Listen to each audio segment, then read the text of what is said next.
নবাগত ছাত্রছাত্রীরা দিগরাজ ডিগ্রি মহাবিদ্যালয়ের গণিত বিভাগের পক্ষ থেকে তোমাদের শুভেচ্ছা, অভিনন্দন এবং স্বাগত। ইতিমধ্যে তোমাদের প্রথম বর্ষের ক্লাস শুরু হয়ে গেছে। আজ গণিতের ক্লাস।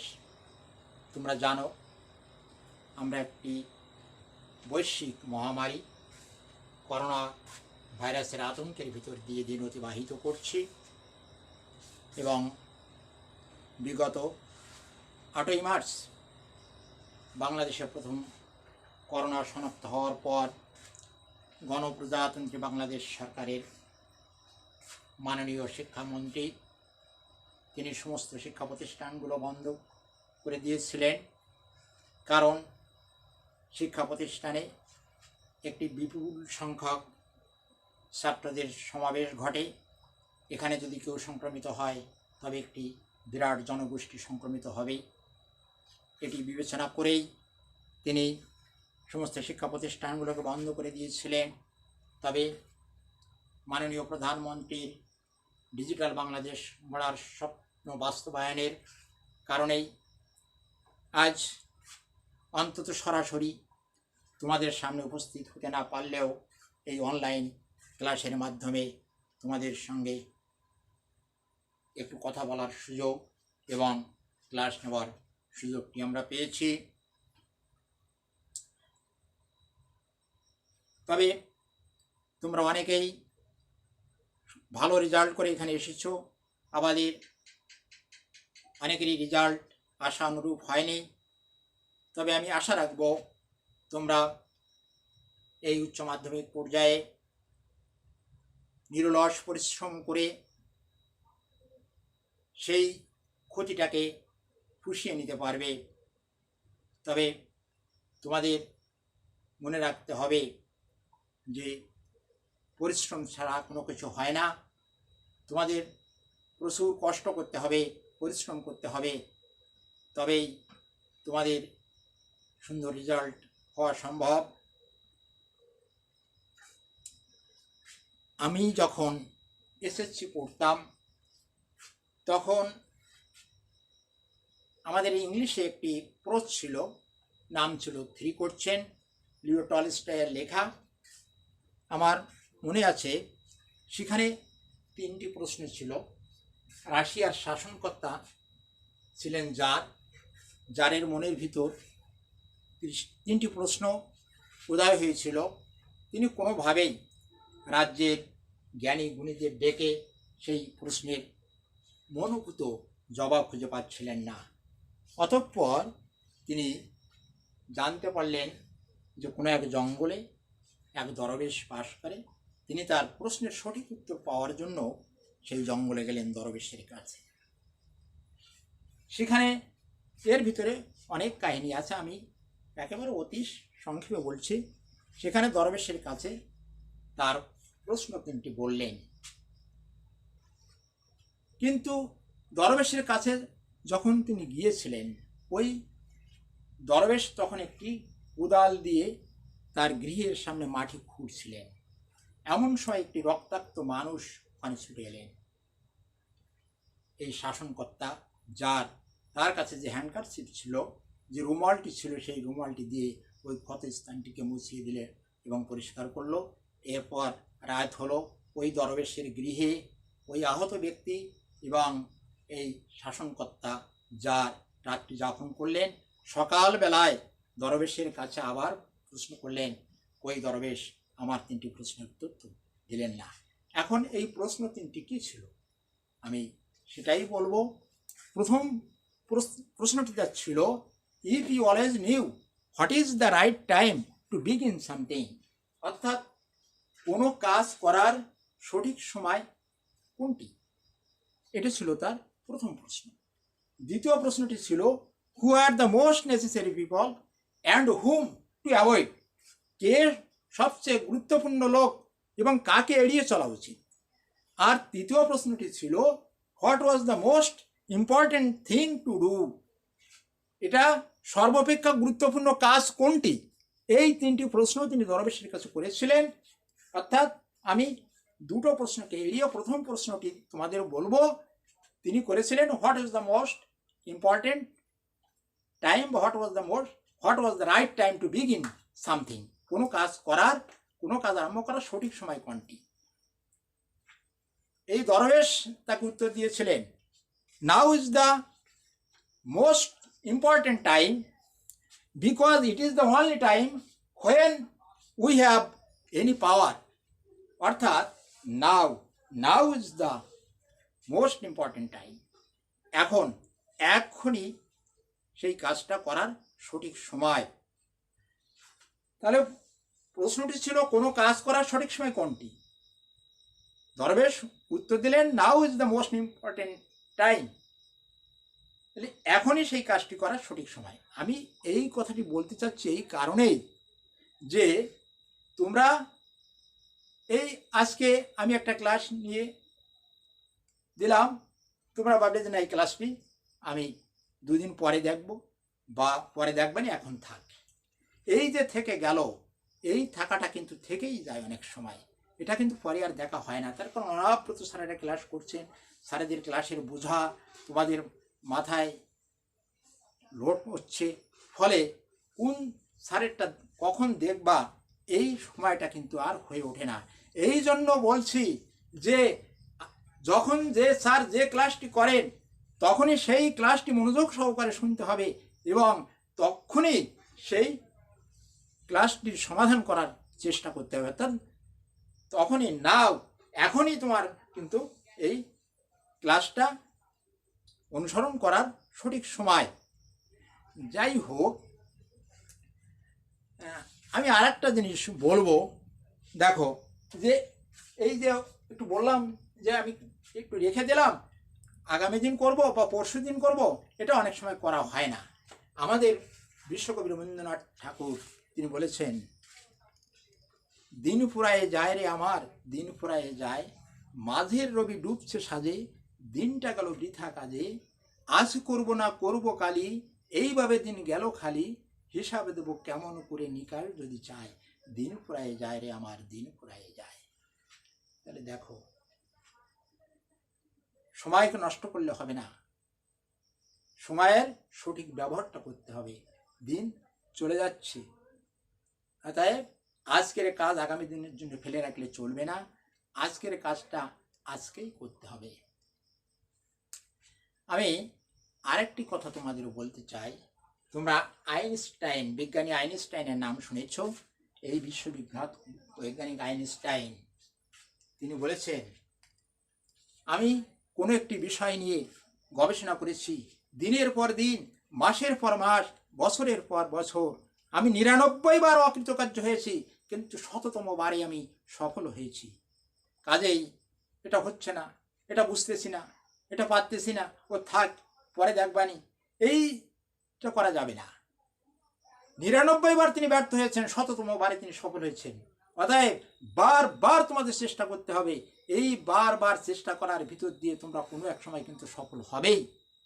অতএব এই সমস্ত মনীষী ব্যক্তিদের কথা তোমাদের মাথায় রেখে তোমাদের সামনে এগোতে হবে। তাহলে আমার মনে হয় তোমাদের একটা সুন্দর রেজাল্ট উপহার দেওয়া সম্ভব।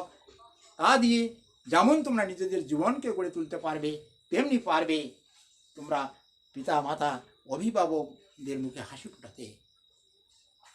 দেখো আমি আরেকটি যে কথা বলছিলাম, খ্রিস্টের জন্মের 300 বছর পূর্বে মগধ রাজ্যের রাজা ছিলেন চন্দ্রগুপ্ত। এই রাজা চন্দ্রগুপ্তের সভার একজন পণ্ডিত ছিলেন, নাম ছিল চাণক্য। এই চাণক্য পণ্ডিত উনি চন্দ্রগুপ্তের যে রাজসভার পণ্ডিত ছিলেন, উনি আবার তৎকালীন তক্ষশিলা বিশ্ববিদ্যালয়ের অর্থনীতি শাস্ত্রের অধ্যাপক ছিলেন, অর্থাৎ অর্থনীতি বিষয়ে তিনি অধ্যাপনা করতেন। উনি কিন্তু একটি সুন্দর কথা বলে গেছেন। কথাটি এইরকমই, জ্ঞাতি বা বণ্ঠাতে নৈব চৌরনাপি ন নিয়তে দানেন ন ক্ষয়ং জাতি বিদ্যারত্ন মহাধন। তাহলে কথাটা কি বলছে?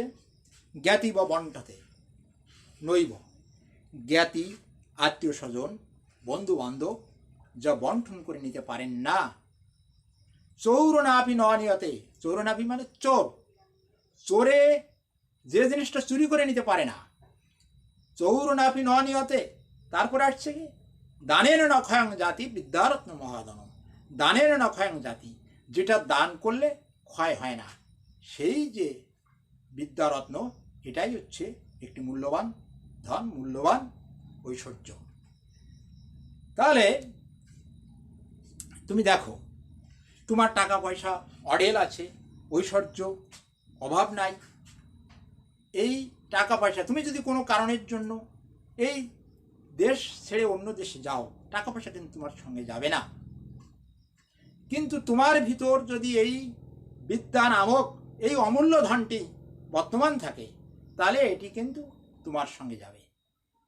অর্থাৎ আমরা এখানে আরও একটি কথা বলতে পারি যে রাজা স্বদেশে পূজ্যতে, অর্থাৎ রাজার সম্মান শুধুমাত্র স্বদেশে, কিন্তু বিদ্বান পূজ্যত সর্বত্র। বিদ্বান ব্যক্তি সর্বত্র পূজনীয়, এবং বিদ্বান ব্যক্তি পৃথিবীর যে কর্নারে যেখানেই যাক না কেন সেখানেই তিনি শ্রদ্ধার পাত্র। তাহলে এই যে বিদ্যারত্ন, এই বিদ্যারত্নটিকে তোমাকে সুন্দরভাবে আয়ত্ত করতে হবে, এবং এটিকে তোমাকে শিখার মতো শিখতে হবে যে এই বিদ্যা রত্নে, বিদ্যা ধনে তুমি যদি ধনী হতে পারো, বিদ্যায় যদি তুমি আলোকিত হতে পারো, তাহলে তুমি যেমন তোমার নিজেকে প্রতিষ্ঠিত করতে পারবে, তেমনি তোমার বাবা মাকে খুশি করতে পারবে, তেমনি এই দেশ, এই সমাজ, এই জাতি তোমার দ্বারা উপকৃত হবে। এই বিষয়গুলো তোমাদের যেমন নিজের জীবনকে সাজানোর একটি ব্যাপার রয়েছে, তেমনি সামাজিক কিছু দায় দায়িত্ব পালনের ব্যাপার রয়েছে, তেমনি রাষ্ট্রীয় অনেক দায় দায়িত্ব পালনের ব্যাপার রয়েছে। সব মিলিয়ে তোমার একটি সুন্দর জীবন গঠন করতে হবে। আর এই সুন্দর জীবন গঠন করতে গেলে তোমার সুন্দর লেখাপড়া করতে হবে, সময়কে অবহেলা করলে চলবে না, সময়ের মূল্যায়ন করতে হবে, প্রতিটা মুহূর্তকে মূল্য দিতে হবে। যখন যে কাজ, যে টাস্কগুলো স্যারেরা দেন, সেগুলো আন্তরিকতার সঙ্গে তোমাদের দেখতে হবে, ফলো করতে হবে, তবেই কিন্তু তুমি একটি সুন্দর জীবন গড়ে তুলতে সক্ষম হবে। যাই হোক, যেহেতু আজকে আমাদের প্রথম ক্লাস গণিতের, আমি তোমরা জানো গণিতের 200 মার্ক, এখানে প্রথম পত্র আছে, দ্বিতীয় পত্র আছে। আমাদের সরকারি নির্দেশনা আছে যে এই প্রথম পত্র এবং দ্বিতীয় পত্র দুটি মিলেই কিন্তু ক্লাস আমাদের করতে হয়। তাই আমরা কখনো প্রথম পত্রের ক্লাস করব, কখনো দ্বিতীয় পত্রের ক্লাস করব।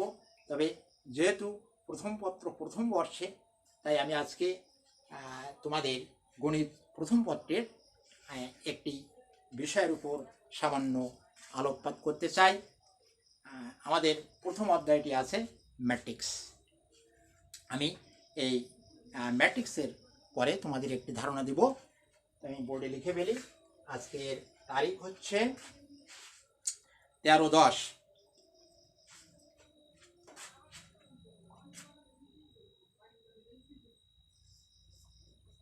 তারিখ 13/10/2020। আমরা কি করছি, প্রথম পত্রের প্রথম অধ্যায়, এটা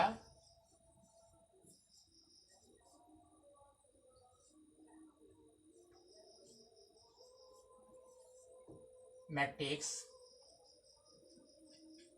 এখন এই যে ম্যাট্রিক্সটা কি, এটা আমাদের একটু চেনা প্রয়োজন।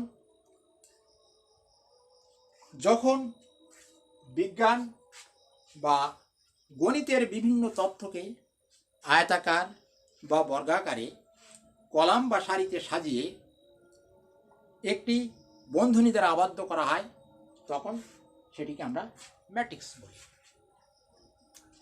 এখন গণিতের বিভিন্ন তথ্যকে আমরা ধরি, আমরা গণিতের ক্লাস করছি, তাহলে গণিতের একটি তথ্য আমরা এখানে লিখি। আমরা একটা সমীকরণ জোট লিখছি।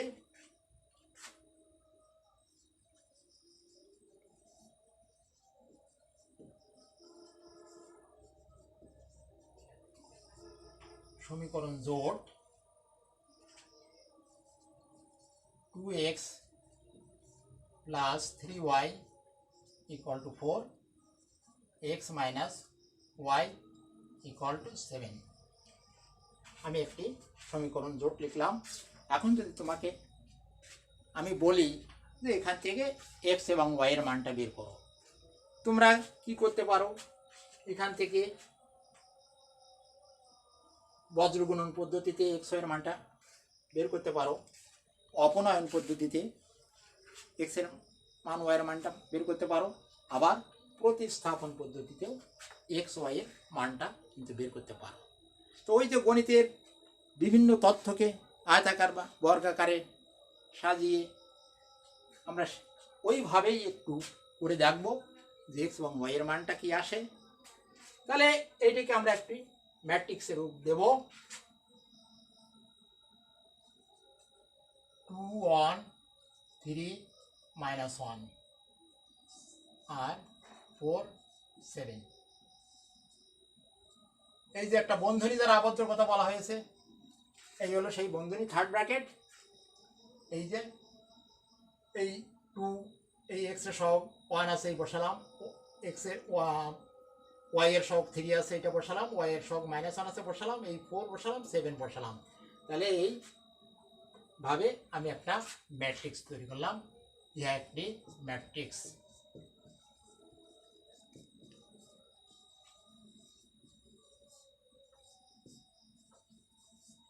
একটি ম্যাট্রিক্স। তাহলে এখন এই ম্যাট্রিক্সের, এটা কিন্তু আয়তাকার একটা ম্যাট্রিক্স, এইটাকে কিন্তু মুখ্য কর্ণ বলা হয়। এই 2 -1 7 এটা হলো মুখ্য কর্ণ। এছাড়াও আরও অনেক কিছু আছে, তোমাদের যখন পুরো ক্লাস নেব আস্তে আস্তে তোমরা জানতে পারবা। তো আমি যেটা বলতে চাইছি যে এই ম্যাট্রিক্স থেকে আমি x এবং y এর মানটা বের করে দেখাবো। তো আমি এটাকে ডিটারমিনেন্টস আকারে লিখব। ধরি d equal to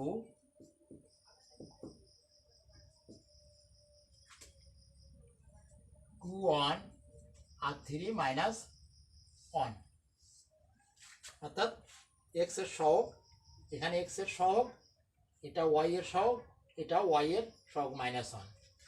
এখন এটাকে গুণ করলে কি হয়?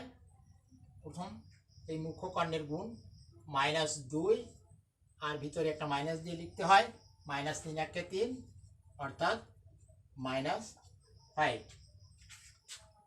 আচ্ছা, এবার আমরা dx নির্ণয় করব। dx হচ্ছে, প্রথমে আমি এই 4 7 এটা লিখব।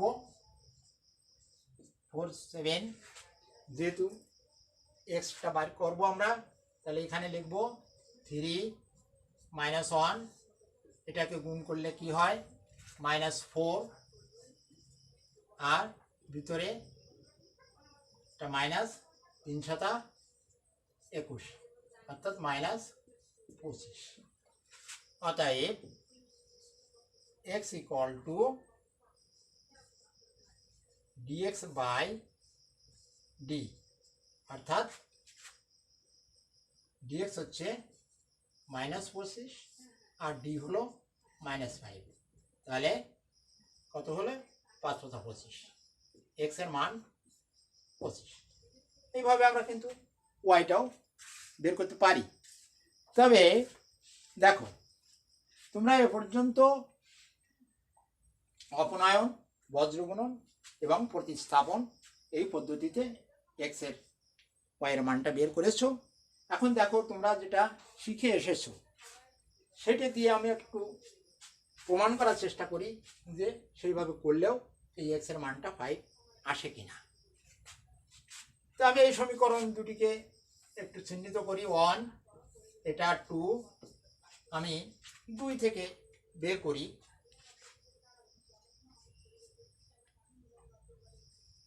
2 হতে y ইকুয়াল টু কত? y equal to x minus 7। এইবার y এর মানটা তুমি 1 নম্বর সমীকরণে বসাও। একে বসায় কি পাচ্ছ? 2x plus 3x minus 7 equal to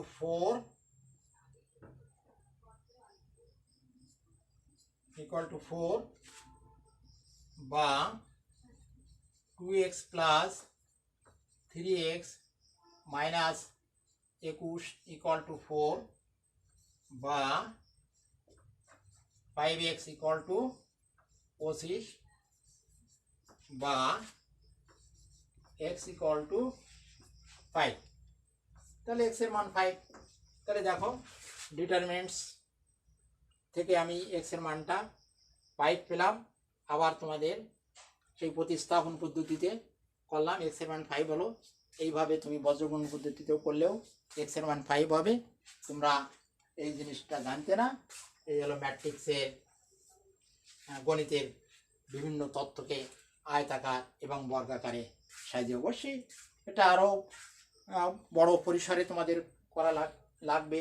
ক্রেমারের rule হিসাবে এটা আছে, সেখানে আরও বিস্তারিত তোমাদের শেখাবো, তোমরা জানবে। তবে তোমাদের আবারও আমি বলছি যে তোমাদের আসলে যদি এই প্রাকৃতিক দুর্যোগ বলো এটাকে, এই প্রাকৃতিক দুর্যোগ যদি না ঘটতো তাহলে বেশ 3 মাসের মতো ক্লাস তোমাদের হয়ে যেত, অনেক অধ্যায় তোমাদের করা হয়ে যেত। কিন্তু আমরা তা করতে পারিনি, যেহেতু তোমরা কলেজে আসতে পারো না। আমরা কলেজে গেলেও তোমরা কলেজে আসার সুযোগ নাই, ফলে ঠিকমতো ক্লাস নেওয়া সম্ভব হয়নি। তবে আমরা অনলাইন ক্লাসের মাধ্যমে তোমাদের যতটা পারি পুষিয়ে দেওয়ার চেষ্টা করব। তবে তোমাদের কিন্তু বাড়িতে পড়তে হবে।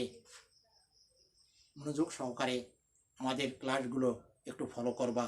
আমার মনে হয় যে এই ক্লাস দিয়ে তোমরা যথেষ্ট উপকৃত হবে। যাই হোক, সবাই ভালো থেকো। সকলকে ধন্যবাদ জানিয়ে আমি আজকের ক্লাস এখানেই